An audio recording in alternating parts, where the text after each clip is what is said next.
Swiss universities regularly rank among the best in the world and also attract a high number of international students and researchers. But how exactly does the Swiss higher education system work?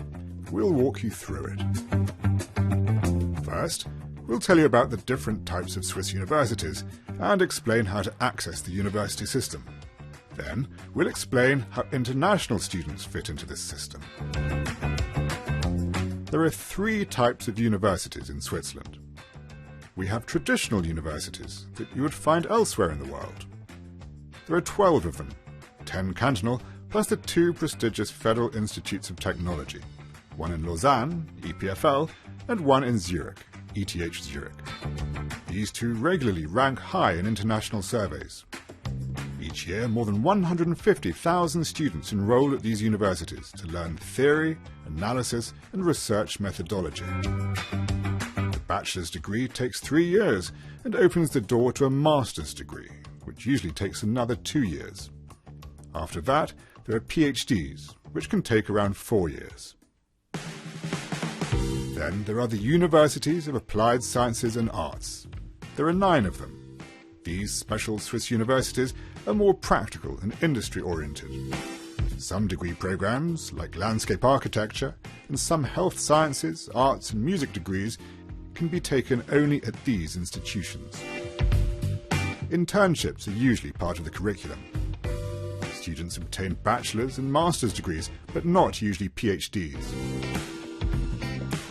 Swiss universities of applied sciences and arts attract around 95,000 students a year, mostly from a vocational training background. We'll look at the entry conditions a bit further on.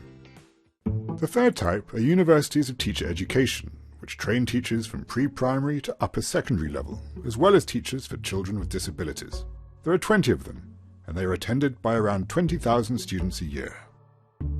Switzerland also has a non-university tertiary level education, offering high-level qualifications for qualified apprentices. This is another Swiss speciality and allows people to deepen their knowledge and management skill. It is well established in fields like nursing and IT, but its programs and qualifications are less known abroad, particularly in countries without dual vocational education and training programs. So, how can people access all these great universities? You probably think the Swiss higher education system is quite complicated, and rightly so. But it's also very flexible, meaning there are many ways to access one of these 3 university types. And you can also change paths along the way. The first major crossroad comes at the end of the compulsory schooling, at around age 15. Around 2/3 of school leavers take the apprenticeship route. Under the Swiss dual-track approach, students combine learning on the job and being paid a learning wage with 1 or 2 days of theory at school. It's a system that's often held up as the gold standard in vocational training internationally. Choosing an apprenticeship doesn't close off universities' doors. By finishing their training with a federal vocational baccalaureate, apprentices can get into a University of Applied Sciences, for example. An extra exam, called passerelle, will take them to a traditional university. The remaining third of school leavers, there's high school, the fastest track to a university. Here, pupils graduate with a Swiss baccalaureate, the school leaving certificate, which gives them access to all traditional universities. There are also specialized high schools, which offer a middle way, school-based preparation for higher-level professional education in fields like the arts and healthcare. The Swiss education system is generally very open. Anyone who has the necessary qualifications can attend the course and university of their choice. Vocational education and training is, however, subject to some restrictions due to the limited number of apprenticeship positions. At some universities, access to specific subjects like medicine is also limited. Swiss universities attract a high number of foreign students, largely due to their good reputation. During the 2022-2023 academic year, these made up just over 1/3 of all students. According to the Times Higher Education rankings for 2023, the 2 Federal Institutes of Technology, ETH Zurich and EPFL, are the most international universities in the world, behind the University of Hong Kong. Masters and PhDs are particularly popular among foreign students.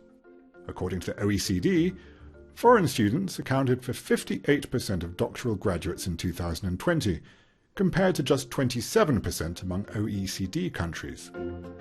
The most popular choice among international students in Switzerland: natural sciences and engineering. Switzerland's low study fees also play a role in attracting students from abroad.